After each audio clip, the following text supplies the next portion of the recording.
cidade de Cafarnaum, um ato de fé se destacou, preferindo no fogo morrer, mas seu mestre não abjurou. Joana de Cusa foi fiel, e mesmo nesse instante de dor, não permitiu que o martírio cruel abalasse a fé no seu Senhor. Joana de Ângeles, um anjo de luz, Joana de amor, amor de Jesus. Joana de Ângeles, um anjo de luz, Joana de amor, amor de Jesus. Joana que muitas vidas viveu, aqui na terra sempre em missão, fiel representante de Jesus, convicta na sua vocação. E foi como Clara de Assis, uma das suas reencarnações, vivendo pra Jesus Cristo servir, dedica-se humilde à missão. Joana de Ângeles, um anjo de luz, Joana de amor, amor de Jesus. Joana de Ângeles, um anjo de luz, Joana de amor, amor de Jesus. Como sorou Joana Inês numa outra reencarnação, belos poemas escreveu e também compôs lindas canções. Mas aí também se dedicou, socorrendo os enfermos, seus irmãos. Foi tanto que assim desencarnou, contagiada pela mesma infecção. Joana de Ângeles, um anjo de luz, Joana de amor, amor de Jesus. Joana de Ângeles, um anjo de luz, Joana de amor, amor de Jesus. Como Joana Angélica de Jesus, nasceu na cidade do Salvador, pra cumprir sua santa missão, no convento da Lapa ingressou. E foi grande sua dedicação, atuando com bravura e amor, e em meio de uma revolução, a baioneta o seu peito traspassou. Joana de Ângeles, um anjo de luz, Joana de amor, amor de Jesus. Joana de Ângeles, um anjo de luz, Joana de amor, amor de Jesus.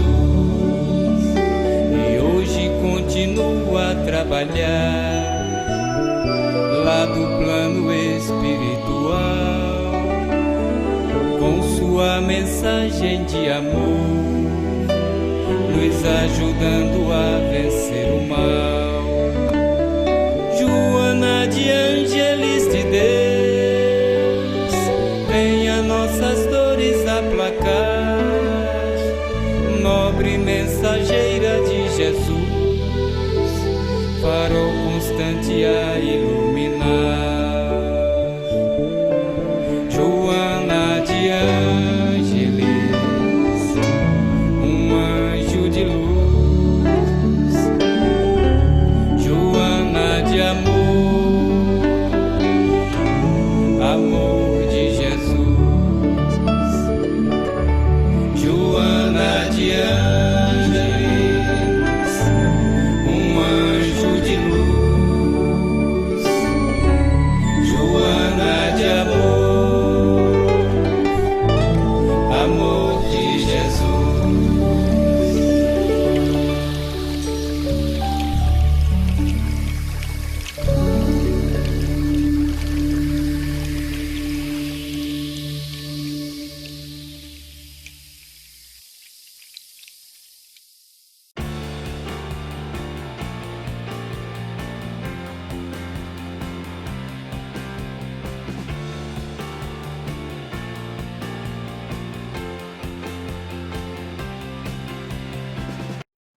A todos que frequentam e trabalham na nossa Fraternidade Espírita Joana de Ângeles, especialmente neste mês que nos dedicamos a falar das obras de autoria de nossa mentora, esta que tem sido inspiração aos mais de 30 anos que a Fraternidade vem desenvolvendo suas atividades, junto à Sociedade Espírita Alagoana, contribuindo nos trabalhos voluntários deste lar, que é o Lar São Domingos, que tanto nos acolheu como nós o abraçamos em suas necessidades, como voluntários, como trabalhadores da diretoria, como aqueles que de algum modo estão atentos a servir na missão do Cristo, inspirados por espíritos nobres como nossa querida Joana de Ângeles.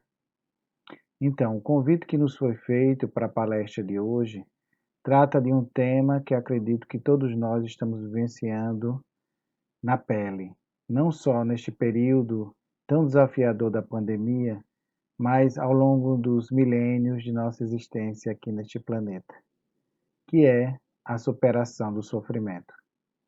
Todas essas considerações, elas são embasadas nas obras de Joana de Ângeles e psicografia do médium Divaldo Pereira Franco, em especial do livro Plenitude, da qual faz parte da coleção de obras psicológicas de Joana, ela que, segundo a espiritualidade, passou mais de 50 anos no mundo espiritual, estudando a chamada psicologia profunda, essa psicologia analítica, psicanalítica, que vivencia o indivíduo no seu inconsciente, a alma na sua essência.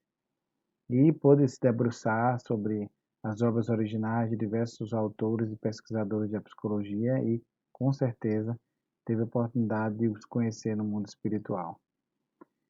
Enfim, superar os sofrimentos. Essa superação é algo assim que parece que a humanidade vive em busca constantemente, né? Desde os primórdios do processo civilizatório humano, quando ainda nômades catávamos e colhíamos aquilo que encontrávamos no caminho, enfrentávamos desafios e obstáculos nesse processo. Quantas vezes a dor nos afligiu a alma em função dos animais, das intempéries da natureza, das criaturas que, de algum modo, chegavam ao nosso encalço. E era necessário superar esses obstáculos para continuar em frente.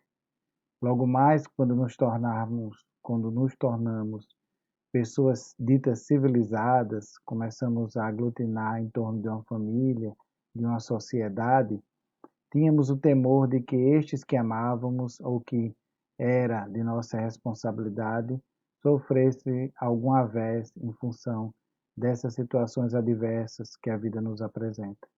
Em função disso, muitas vezes a dor nos calava a alma e, mais uma vez, era necessário superar tais desafios e partir para diante. Então, esse processo de superação do sofrimento é algo assim que nos caminha desde o nosso mais primórdios dias aqui neste planeta. No livro Plenitude, no seu capítulo 1, Joana inicia falando que o homem empenha-se afanosamente para vencer o sofrimento que se lhe apresenta como adversário soez. Passar incólume ao sofrimento é a grande meta que todos perseguem. Então esse salto, né? Esse salto a este obstáculo constante que a vida nos apresenta, parece que é o objetivo e meta maior de todos nós. Mas alguns lidam com essa meta e com esse desafio de um jeito e outros de outra, porque nós somos seres singulares. A nossa cultura, a nossa sociedade também apresenta o processo de sofrimento como algo muito próprio. Obviamente, o indivíduo que nasceu numa cultura ocidental, aqui em nosso país latino-americano, ele tem um posicionamento bem diferente em relação a alguém que nasceu no Oriente, cuja cultura tem uma relação de outro modus operandi em relação a lidar com o sofrimento. Então, esses valores culturais, socioantropológicos, existenciais, que caracterizam as criaturas no seu existir, a depender da nacionalidade que elas possuam, também interferem em como a gente vai vivenciar essa experiência de dor e sofrimento. A dor, porém, nos fala Joana ainda, não é uma punição, e isso é necessário que fique claro. Antes, revela-se um excelente mecanismo da vida a serviço da própria vida. Porque durante milênios o homem teve a dor como algo relacionado à punição. No passado dessa tribo primitiva, quando as intempéries da natureza vinham a um caos humano e nos faziam sofrer, perder as plantações, passar fome, necessidade, quantas vezes a sociedade de então acreditou que isso era uma punição dos deuses. E para aplacar essa fúria dos deuses, muitas vezes criou rituais e ritualísticas no intuito de amenizar essa fúria, né, dessas criaturas ou deste mundo mágico imaginário que o homem não entendia então. Sabemos que sacrifícios até humanos foram feitos para aplacar a fúria dos chamados deuses. Isso se alongou na nossa história humana, chegando o homem nas religiões monoteístas a ter esse mesmo entendimento, que era necessário um sacrifício, seja de um animal, fosse de uma pequena pomba ou de um touro, né? No intuito de amenizar aquele Deus punidor, aquele Deus severo, que castigava com dor os seus filhos desatentos, né? Mas Cristo nos revelou um Deus Pai, amoroso, paternal, que de forma nenhuma nos pune com a dor e nos dá um novo paradigma em relação a essa situação de dor, né?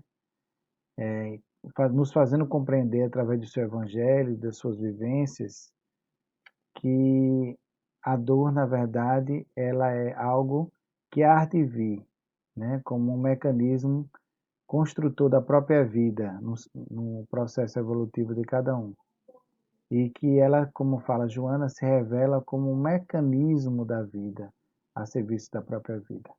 Um instrumento de aprendizado e de crescimento para o próprio homem. Ela vai nos falar também que é inevitável a ocorrência do sofrimento na Terra, né? Porque nas áreas vibratórias que circundam o planeta, nas quais se movimentam os seus habitantes, ele faz parte da etapa evolutiva do orbe e de todos quantos aqui estagiam, rumando para os planos mais elevados.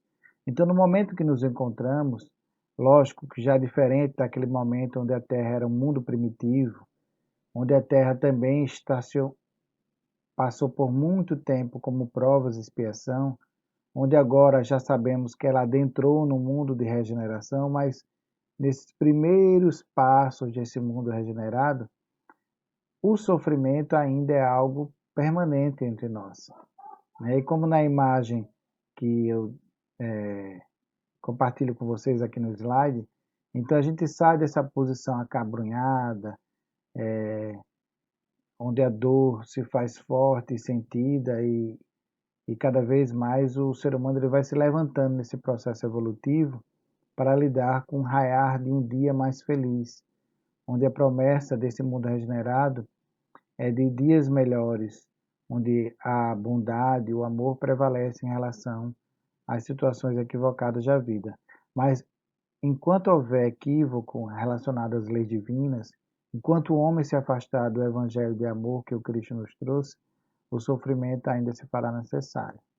Mas nos mundos ditosos, nos mundos felizes, o sofrimento ele já não existe mais, ele já não é mais necessário.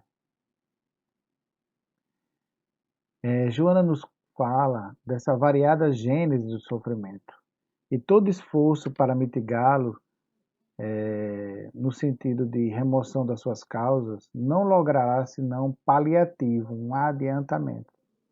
Isto porque em todo processo degenerativo ou de aflição, o espírito em si mesmo é sempre o responsável consciente ou não, e naturalmente só quando ele se resolve pela harmonia interior é que se opera-se-lhe a conquista da paz.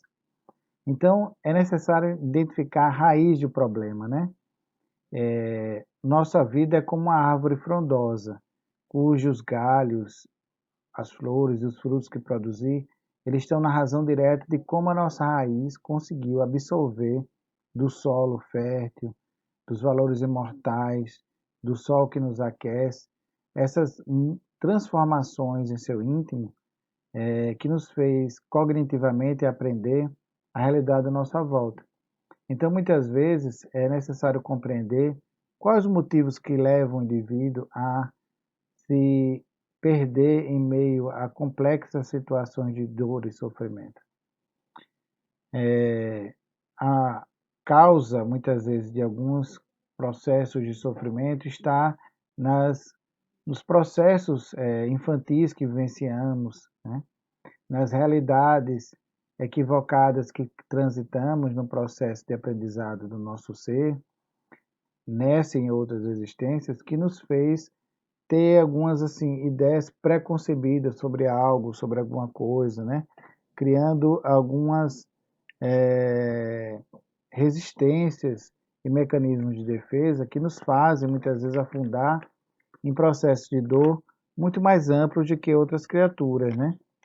Então, são modelos e crenças determinantes que a gente vai se deixando levar ao longo da nossa existência e que vai fazendo com que esse processo de aflição ele se torne diferenciado em cada criatura. Existe um limiar de dor e sofrimento para cada criatura, vamos dizer assim.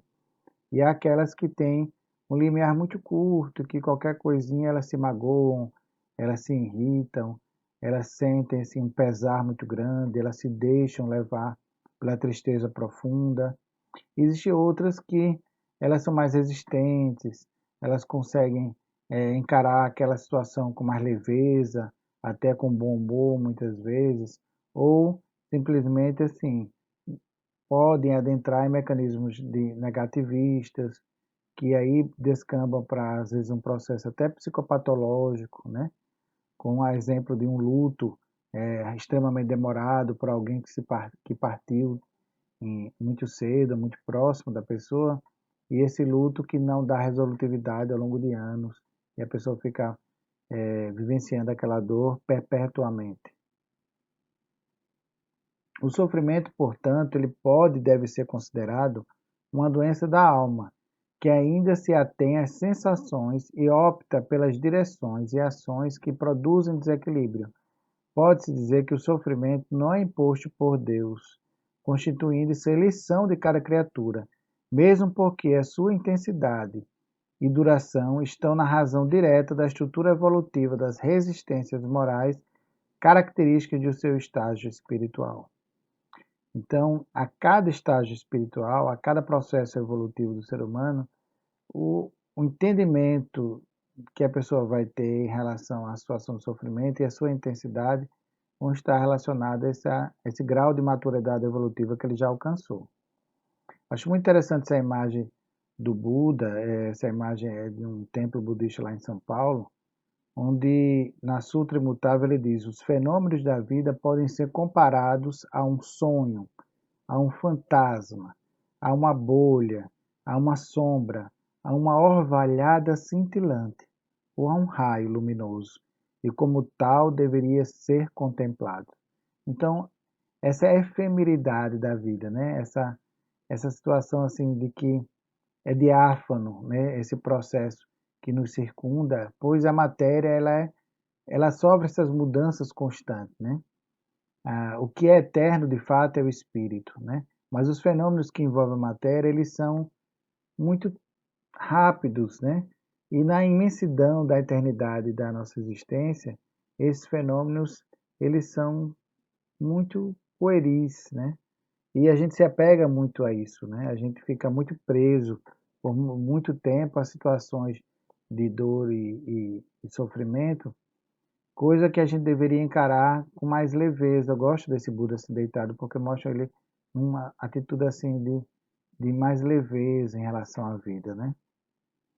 É interessante também que na Siddhartha, o nosso Buda, Siddhartha Gautama, né, citado por Joana inúmeras vezes nesse livro, ele fala que a dor é inevitável, mas o sofrimento é opcional. Então, de fato, a dor ela é algo que vai nos ocorrer, mas sofrer é algo que muitas vezes a gente opta por isso, né? E há pessoas que parecem que têm uma necessidade de sofrer ainda mais, né? De estender esse sofrimento por muito tempo. Buda ele também tem o que ele chama de 4 nobres verdades, né? Onde ele trata do sofrimento e suas origens, a sensação do sofrimento e os caminhos para a libertação do sofrimento.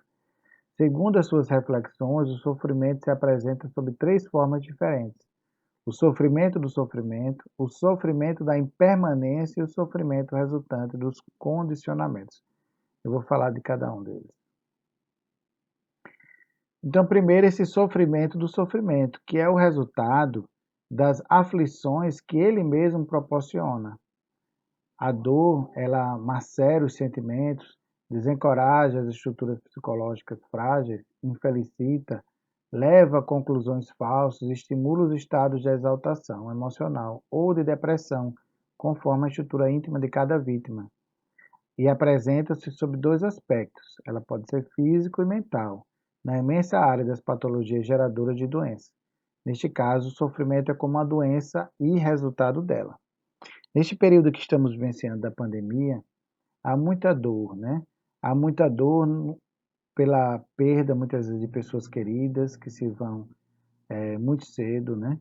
Os processos de dor que o corpo padece, né? Em função da sintomatologia que a doença se apresenta, né? Causando uma dificuldade na condição de respirar. Então, essa dor, ela é algo assim que deixa as pessoas em situação de pânico, né? De medo de vivenciar. E aquelas que estão vivenciando por isso também muitas vezes se deixam levar pelo desespero. Então é muito importante neste momento manter a calma diante da tempestade, né? Tentar encontrar esse equilíbrio, né? É muito falado pela Organização Mundial da Saúde a necessidade da chamada psicologia resiliente, né? Ou a resiliência psicológica, que é essa condição assim de enfrentar determinados desafios e obstáculos e manter um equilíbrio emocional, uma certa capacidade assim de manter uma firmeza diante de toda a problemática existente na vida, muitas vezes até se dobrando por algumas situações, mas não perdendo a nossa capacidade, a nossa condição psíquica e mental de ter uma determinada qualidade de vida, né? Diante da pandemia, a gente vê que índices que já eram bastante preocupantes, como os 300 milhões de pessoas que existem com depressão no mundo, né? O índice alarmante do suicídio, eles podem até vir a se agravar em função deste processo de isolamento social, de perturbação em função dos desequilíbrios econômicos, né?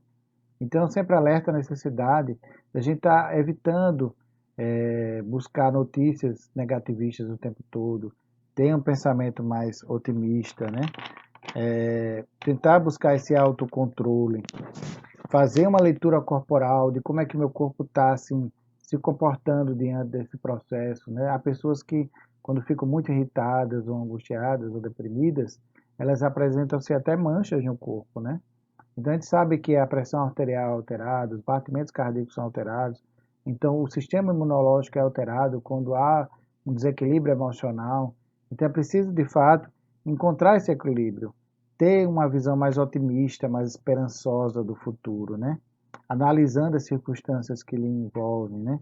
Buscando também esse fenômeno de empatia, né? Pela dor do outro, por aqueles que mais precisam, buscando ajudar naquilo que for necessário, desenvolvendo também uma autoconfiança de que eu posso, e realmente a situação está difícil, mas eu sou capaz de me reorganizar, de criar outras estratégias. O ser humano ele é assim, extremamente adaptável. Nós temos pessoas que vivem nos desertos quentes do Saara, a quase 50 graus à sombra, e aqueles que vivem a menos 40 graus nas regiões frias, né? Ali da Antártida, né? Ali próximo ao Polo Sul, enfim, nessas regiões frias do planeta, e o ser humano consegue viver nessas condições, né? Que seriam, que a gente considera assim quase que impossíveis de sobrevivência. Então, é necessário que a gente desenvolva realmente essa autoconfiança. Eu tenho dado dicas como a questão de manter rotinas, entender que às vezes nessa necessidade de home office ou de trabalho em casa, né? A gente às vezes se perde com horários, fica bastante preocupado em atingir metas e objetivos, ainda ter que cuidar do menino em casa, enfim. Mas tente organizar o seu tempo dentro daquela lógica que você vinha fazendo quando tudo estava funcionando antes dessa necessidade de isolamento. Acordando naquele horário, dormindo no horário mais cedo, né, para não se prolongar demais na cama, né, evitando procrastinar, deixar para amanhã o que você pode estar fazendo hoje, né? E principalmente identificar um sentido para a vida, porque sem esse sentido de vida, sem essa religiosidade, sem um culto da religiosidade no lar, em casa, né, no ambiente doméstico, a gente pode se perder imerso nesse sofrimento.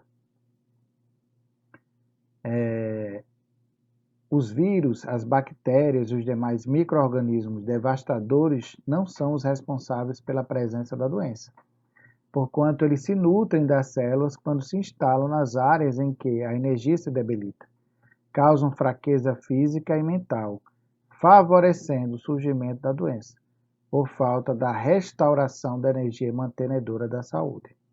Então, a doença, todavia, é resultado do desequilíbrio energético do corpo, em razão da fragilidade emocional do espírito que aciona. Então, quando o nosso organismo não está bem, ele é reflexo de um desequilíbrio espiritual. Nossas células, como diz André Luiz, são animalículos que estão sob o nosso comando mental.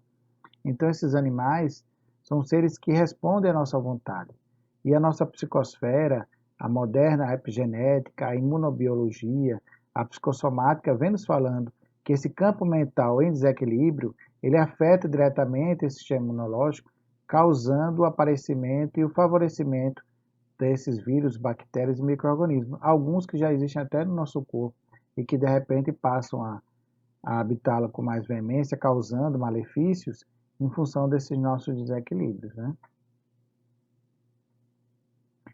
Então, Joana, ainda no capítulo 2, fala que essas tensões físicas, mentais e emocionais são igualmente responsáveis pelas doenças. É o sofrimento que gera sofrimento. O homem, desde as suas origens sociais, aprende a ter medo, a conservar mágoas, a desequilibrar-se por acontecimentos de só menos importância, desarticulando o seu sistema energético.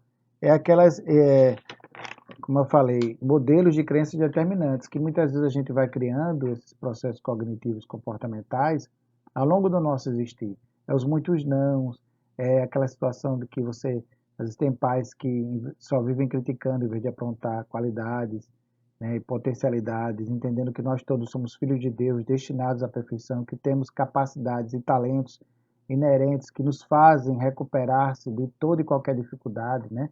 Que o fardo que Jesus nos dá é um fardo leve, né? Que temos condição de levar e de transformar esse fardo em oportunidade de progresso em nossa vida, né? E que nos foi dado muitos talentos.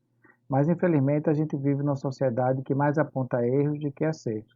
Então, quando a gente vai crescendo e absorvendo isso, a gente pode criar determinados assim mecanismos de medo, de rancor, de mágoa, de frustração constante, e que, em função disso, a gente passa a desarticular o nosso sistema energético e passa de um aborrecimento para outro, né, cultivando vírus emocionais. Eu acho muito interessante quando ela faz isso.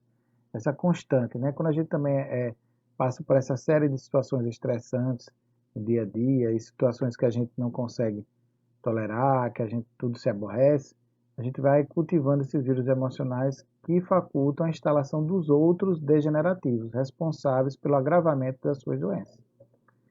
Os condicionamentos, as ideias pessimistas, as crenças absurdas, as ações vexatórias são responsáveis pelas tensões que levam à desarmonia. Evitando essas cargas, se a gente passa a evitar esse tipo de pensamento, de posicionamento, se a gente, por exemplo, busca mais as notícias daqueles doentes que estão se recuperando do processo da pandemia, aqueles que estão saindo, né, vitoriosos da doença, pessoas com mais de 100 anos saindo dos hospitais, das UTIs, se a gente busca mais aquelas notícias das ONGs, daquele movimento fraternal de ajuda, de amparo, dessas lives em prol do bem, do amor, né, a gente evita essas cargas e o sistema energético imunológico libera de doenças os indivíduos. E a sua vida mudará, passando a melhorar o seu estado de saúde. Então a gente vai criando uma imunidade energética que, assim, afasta de fato essa necessidade de adoecimento, como um processo de aprendizado, porque a gente está aprendendo a lei do amor, não precisa aprender pela dor, né? Então, o cotidiano demonstra que a busca incansável do prazer constitui um tormento que aflige sem compensação. Quando se tem a oportunidade de fruí-lo, constata-se que o preço pago foi muito alto e a sensação conseguida não recebeu retribuição correspondente. Ademais, há aquisições que proporcionam prazer em um momento para logo se transformar em dores acerbas, e o responsável por esse resultado é a ilusão. Nós nos deixamos levar muito para a ilusão, né? A ilusão da matéria, né? Esse mundo fantástico que nos cerca de possibilidades e prazeres relacionados ao gozo, né? E à matéria, ele nos deixa assim mergulhar em um equívoco muito grande, porque a matéria, ela, como a gente falou naquele pensamento de Buda, ela é algo assim que foge das nossas mãos como areia, né? Fina entre os nossos dedos. Então a gente não pode se apegar a nada nem a ninguém, nem a nenhuma circunstância, porque tudo é passageiro. O que é eterno de fato é o espírito. Então a maioria dos sofrimentos decorre dessa forma incorreta porque a gente encara a vida. Na sua transitoriedade, os valores reais transcendem o aspecto e a movimentação que geram prazer. Este é o sofrimento da impermanência das coisas terrenas, pois esfuma-se como palha ao fogo atiçado pelo vento, logo se transformando em cinza e flutuando no ar. Então a gente observa que às vezes a gente se apega, por exemplo, a uma casa, aí vem um incêndio, como aqueles que ocorreram lá no continente australiano, que dizimaram mansões, né? Que a gente viu noticiar, um vulcão que explode e acaba com todas aquelas propriedades que a gente lutou ao longo dos anos. Então não podemos nos apegar a nenhuma dessas situações. A gente está observando aí na pandemia que pessoas extremamente ricas, milionárias, mas o dinheiro não é suficiente para poder fazer com que elas voltem à vida ou deixem de adoecer ou se curem, né? O que vale de fato são as coisas que a gente foi trabalhando no espírito, né? Nossos tesouros íntimos que a gente foi acumulando ao longo da vida, né? Em prol do bem e do amor. Então, o sofrimento resultante do condicionamento, ele abarca a educação incorreta, a convivência social pouco saudável, que propiciam agregados físicos e mentais contaminados. Então, é necessário também que a gente avalie que grupos sociais a gente tem convivido. Será que a gente está se perdendo em meio àqueles grupos que só pensam em beber, em curtir a vida doidado, né? Sem responsabilidades, né? Será que a gente se deixa levar pelo esse contexto assim da fofoca, né? Da maledicência, em grupos que espalham as chamadas fake news, né? Ou que perdem tempo a ver a vida alheia, nesse processo narcísico que a gente tem de cultivar a nossa imagem, mas também voyeur, de querer ver a vida alheia, de querer só saber da vida do outro e se preocupar tão pouco com a nossa existência, né? Coisa que a gente deveria fazer mais. Então, as escalas de valores para muitos indivíduos apresentam-se invertida, tendo por base o imediatismo, o arriscado, o vulgar, o promíscuo, o poder transitório, a força como relevantes para a vida. Então, os seus agregados, sob altas cargas de contaminação, produzem sofrimento de largo porte.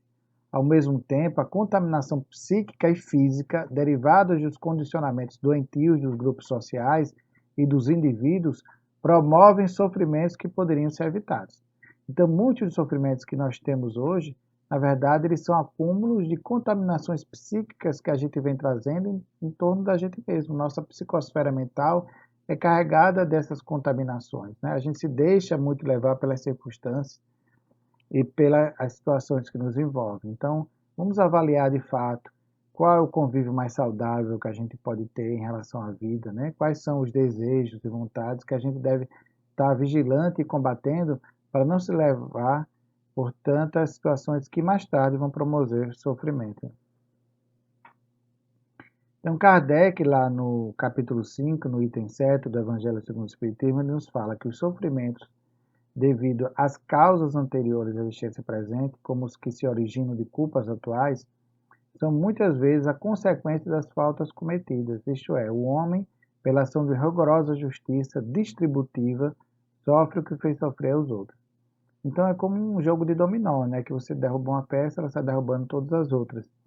Na verdade, é um acúmulo de situações que a gente vem trazendo de várias existências e que estão ali agregados no nosso inconsciente e que emergem muitas vezes diante de algum erro ou equívoco a mais que a gente sofre. E aí vem, se instala a culpa. A culpa ela é um alerta, ela é necessária, ela ajuda o ser humano a perceber que ele pisou na bola. Agora a gente não pode assim ficar no processo de lamentação, de resmungo, né? Resmungando o tempo todo diante do erro cometido. A gente tem que criar um movimento de tentar transformar aquele erro em algo assim de aprendizado para a minha vida e tentar ressignificar. Se eu não consigo pedir perdão àquela pessoa que eu errei, se eu não consigo me retratar com ela diretamente, eu posso fazer algo por alguém ou por outras pessoas que seja equivalente àquele meu erro cometido, né? Muitas vezes eu não consigo mais ter acesso àquela pessoa que eu magoei tanto lá no passado, mas eu posso, ajudando outras, de repente, assim, trabalhar essa culpa que eu carrego comigo. Então a culpa, ela não pode ser uma âncora que nos impede de viajar no mar da vida, né? Ela precisa ser levantada, colocada no barco e eu preciso viajar, né, em busca de resolutividade para meus equívocos. Jung, ele nos fala, e Joana gosta muito de citar Jung, e eu gosto muito dessa imagem. O homem, ele tem de lutar com o problema do sofrimento. O oriental quer livrar-se do sofrimento, expulsando. O ocidental procura suprimi-lo com remédios, mas o sofrimento precisa ser superado. E o único meio de superá-lo é suportando e aprendendo isto somente com ele, o Cristo crucificado. Então essa imagem do Cristo, desse Cristo que, nesse processo de crucificação, de dor, em que ele se legou a vivenciar, como um ensino maior do ser humano de que, mesmo por pior que seja a dor, eu posso manter a paz interior, e ele se manteve em paz, em tranquilidade, em silêncio, né? E pediu perdão para os seus algozes, perdoou o tempo todo as pessoas que estavam, de algum modo, o rechaçando, o criticando, o apontando. Então, é o exemplo maior que precisamos seguir, né? Eu acho interessante que diz, o oriental quer livrar-se do sofrimento, né? Expulsando. O ocidental procura suprimi-lo com remédios, né? A gente adora mesmo essa automedicação, né? A gente observa que O número de farmácias que cresce mostra que essa indústria farmacêutica ela tem lucrado muito com essa necessidade nossa de aplacar a sintomatologia da dor, né? E não buscar a raiz do problema, a causa dela, né? Mas o sofrimento ele precisa ser de fato superado, né? E é necessário aprender com Cristo, com esse evangelho de retidão, de paz, de serenidade, né? De autoconsciência, para que a gente possa realmente suportar e vivenciar esse processo de dor como algo assim, salutar em nossa existência. Por fim, Joana vai nos dizer que o desenvolvimento da chama divina, imanente em todos os seres, merece todos os sacrifícios e empenhos, a fim de que arda em todo o seu esplendor, vencendo as teimosias, as teimosas sombras que são a herança demorada das experiências nas faixas primitivas do processo inicial da evolução. A verdadeira iluminação, ela promove o homem que, superando as contingências limites da instância carnal, anula todas as causas de sofrimento, fazendo-as cessar.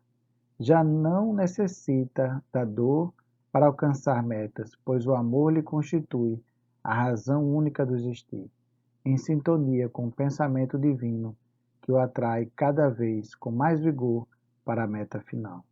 Então é isso, meus irmãos, que busquemos essa meta final, que é o amor que nos une, que nos agrega, que nos transforma e que nos imuniza de toda e qualquer dor, entendendo que temos uma chama divina dentro de nós, somos filhos de Deus, destinados à perfeição.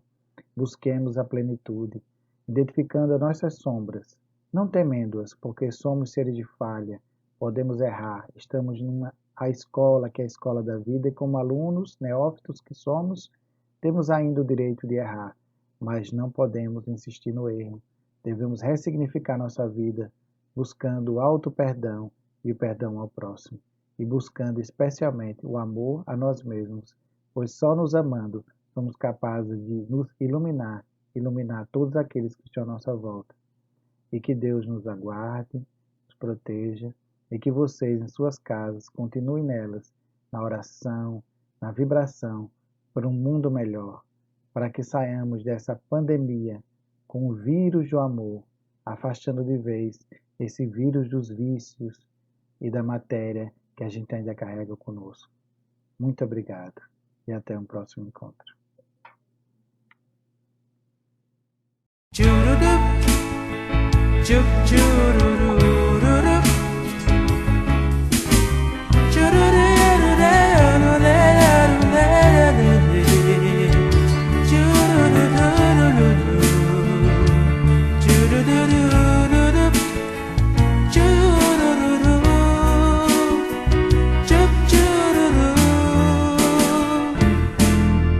Onde está Deus?